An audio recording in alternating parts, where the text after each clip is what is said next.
What's up, traders? Andrew O'Connell here with Pristine Capital. Welcome to your market recap video. It is July 29th of 2022. What a beautiful day of rallying in the markets. Let's dive in under the hood and check this out.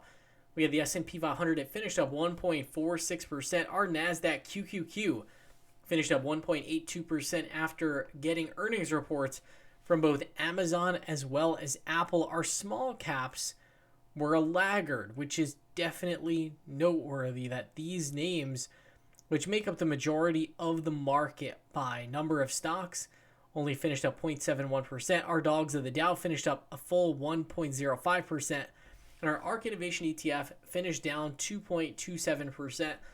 That was certainly not helped by Roku, which finished down over 20% after reporting a dreadful earnings report. Up volume finished out at 72.2%. and our down volume was 27.8%. We had positive breadth across the board, but only 58% of the small caps finished out green. And of course, the trend model finished out at a +3 reading. Finviz heat map, as you can see, these mega cap tech stocks led the market. We had Amazon up 10.36%, followed by Tesla up 5.79%, Apple up 3.28%. Energy stocks were also strong today. Definitely seems like a lot of the shorts have completely gotten their faces ripped off, team. And I actually added some shorts into today's strength, and I also took some profits as well in some of my long positions. Sector map, strong across the board. This TAN solar ETF finished out in our number one momentum slot up 3.25%. Consumer discretionary helped out by Amazon. Energy is also back in our number 3 momentum slot. And you can see blockchain is also doing pretty well. We did have some sell-offs as well. You can see these ARK funds were selling off. We had medical devices that were selling off. Biotech as well. And biotech was really the leader off these market lows. This one actually finished down on the session. Style factors. Today's rally was led by high beta stocks as well as growth, up 1.9%. Now let's take a look at these indices. This morning we did get the PCE inflation reading, and it came in higher than expected, but oddly enough, the market continued to rally. And my big assumption here, this is not like a crazy assumption to make after this wild rally we've seen, is that market participants are really forecasting or thinking ahead and saying, hey, these inflation reports that we just received, these are very likely to be the peak of inflation. Otherwise, I don't think the market would be rallying this much.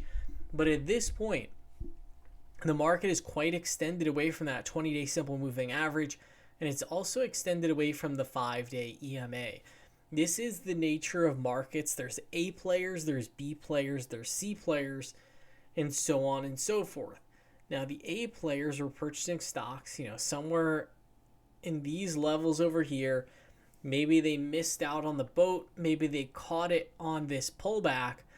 But really, I can't imagine A players are buying stocks up here. These are really the chasers. And maybe they've been short this whole time. Maybe they've had a bearish macro thesis. And now as the market moves higher, they are forced to re-enter the market. Now, also noteworthy, let's take a look here at our Nasdaq.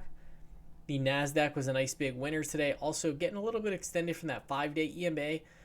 We do have a virgin points of control up here at almost 14,000 on the Nasdaq. Let's take a look at our Russell 2000. Only finished out up 0.61%, also getting a little bit extended away from the 5-day EMA as well as the 20-day simple moving average. Now, what can happen when the market really is reversing its trend?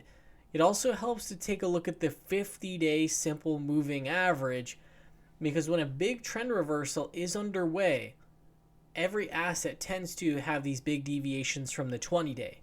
So when in doubt, look at the 50-day simple moving average to really determine if the index is overbought or oversold. Dow Jones was also up as well. You can see very similar chart pattern. Now here's the big old kicker. So most investors, if you've been watching these videos, that we've been pretty bullish on the market since about mid-May. While there were plenty of investors out there that were extremely, extremely fearful. Now, heading into July, this was pretty much a layup setup here where We saw, oh my gosh, this seasonality gets super strong. No one's positioned in the market. We're starting to see some leading stocks bottoming out. Oh my gosh, this is beautiful. Let's get long. Now we just finished out the month of July where we have fantastic seasonality. But look at the seasonality for August. It's not nearly as good for the majority of the month. Now I know what's going to happen to most retail punters out there is they are super fearful on the lows. Then as the market really extends, they become believers. They start to get FOMO. They chase in. And now they're chasing into some much weaker seasonality. So I made a conscious effort today to reduce my options exposure. That way I don't have as high of a theta bill just in case the market moves sideways. I noticed a lot of the leading stocks in the market, they're getting pretty extended. So that was a signal for me to take some profits. So check this out. For common stock trades, I closed out the final 30% of my end phase common shares at $281.71. I'd paid $226.90 for this. And I set an alert at the 5-day EMA. It's going to appear in our trading room chat. If you're a Discord member, definitely take a look for that. If you are not and you would like to get involved, go and visit pristinecapital.net. I also closed out the remaining 80% of my WWE common shares. For 68.01, I had paid 66.17, so close this out for a small winner. And I pulled it off just in case the market does have its overbought pullback. I closed out my Google August 19th 112 calls for $5.20. I had paid $4.67, so another base hit winner in Google. Closed out my final third of my ARK August 19th 44 strike calls for $2.89. I had paid $3.80. The other 2/3, I closed those out for really nice winners. And so I got a total plus 37% on the total trade. And then I did take some SPY put options, team. I bought the September 16th 410 puts for $11.58. I just wrote here hedging these overbought conditions. And that's really just if the market pulls back to one of those short-term moving averages, I can dampen the blow in my portfolio. So yeah, overall today I was a big-time net seller just because we're starting to see these overextended moves. Like for instance, in end phase. End phase, we actually caught this move very nicely. We got long end phase on one of these candles back here, and we pretty much caught the move from about $175 in end phase all the way up to about $280. Now, if end phase really is the true market leader, which I believe it is, this is a really strong stock in a really strong industry group, and it just reported fantastic earnings. So hey, why can't this thing go up a little bit more? Anything is possible. But at this point, the stock is pretty extended away from these short-term moving averages, and that's why I closed out the position. I'd rather just turn over my edge. And I know the main worry would be like, well, what happens if it hits 300? You sold it. To be honest, I caught the move from about 175 to 280. I feel very comfortable with that. I'm very happy with that. And a lot of times if you don't sell into strength, you're going to end up selling into weakness. So I definitely think, and this is something where I've evolved as a trader, and there's this paranoia of like, what if I sell and it keeps going up? But in reality, you're really never going to sell the top. You're never going to buy the bottom. Those things are just kind of unrealistic. It's all about just, hey, am I getting odds on my money? Am I getting a good risk reward on this trade?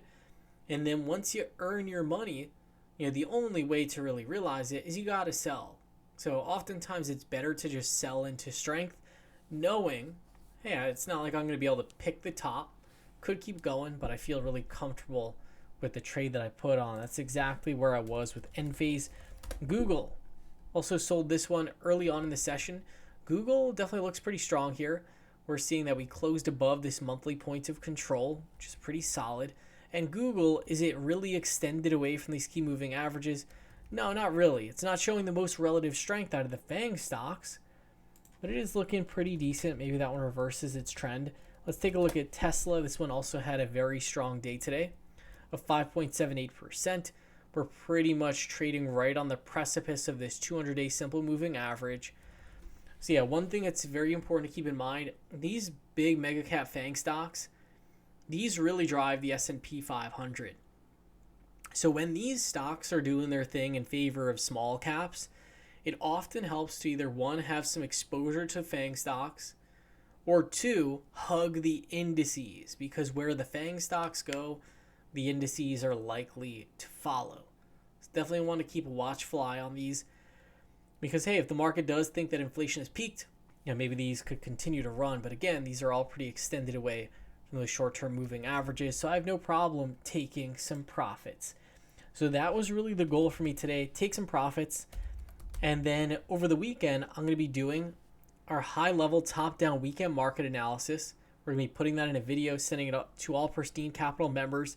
And we're also going to be putting out our weekend watch list, where we scan the markets, we take a look for the most high probability trading setups, we curate those for all of our members, and we shoot them out in a video on Sunday. If you're interested in receiving those, definitely visit pristinecapital.net. If you just enjoy watching these recap videos, feel free to go ahead, click the like button on the video. That helps support the channel and really gets the message out about Pristine Capital. With that being said, that about does it for tonight's market recap video. Appreciate y'all for tuning in, and we will see you all next time.